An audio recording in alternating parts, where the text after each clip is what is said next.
પટેલ અફીફ આજનો મારો વિષય છે આત્મબળ એ જ મહાન બળ। મિત્રો, કવિ પ્રહલાદ પારેખની એક કવિતામાં કહે છે, આપણે ભરોસે આપણે હાલીએ, ખુદનો ભરોસો જેને હોય નહીં રે, તેને ખુદાનો ભરોસો નકામો। આપણે વાતચીતની ભાષામાં કહીએ છીએ, જાત વગરની જાત્રા ખોટી।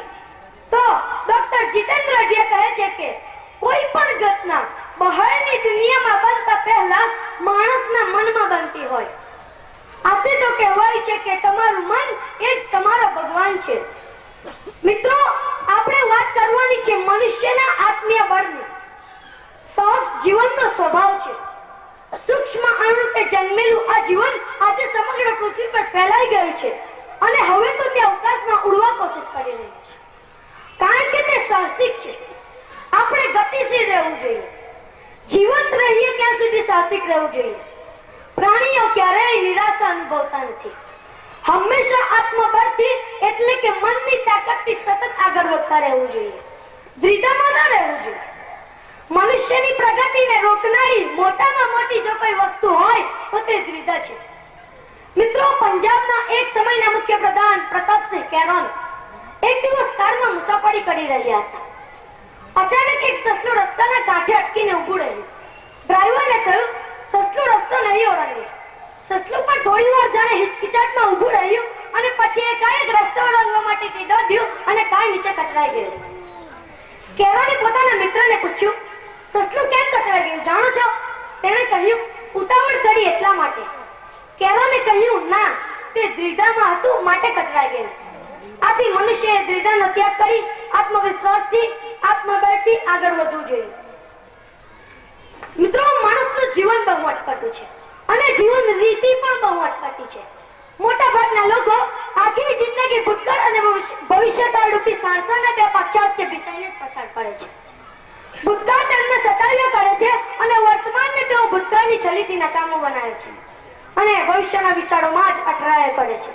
પરંતુ મિત્રો, કહેવાય છે ને, દિન ઉગે દિન આંખ મેં રાત નહીં ચિરકાર, ઊંચી નીચી ફળિયા કરે જીવનની ગટમાળ। માણસ જીવન એક અમૂલ્ય ફળ છે, એને જીવવા માટેની ક્ષમતા આપણી પાસે છે, આપણી અંદર છે, માત્ર એને બહાર લાવવાની જરૂર છે।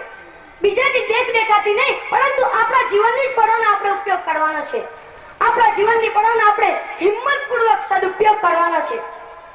હર્ષ બ્રહ્મભટ્ટ કહે છે, આવનારી સખુશીની વાત કરીએ, આવનારી સખુશીની વાત કરીએ, એક નવી શરૂઆતની શરૂઆત કરીએ।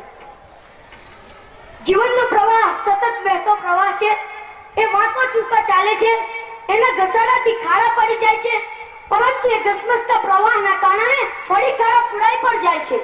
આથી મિત્રો, કવિ સંતબાળ કહે છે તેમ, કાંટા આવે, કંકર આવે, ધોમ ધખલતી રેતી આવે, કાળાની દારે ને દારે ધૈર્ય ધારી ચાલ્યો જા, અંતરને અજવારી વીરા પંથ તારો કાપ્યો જા।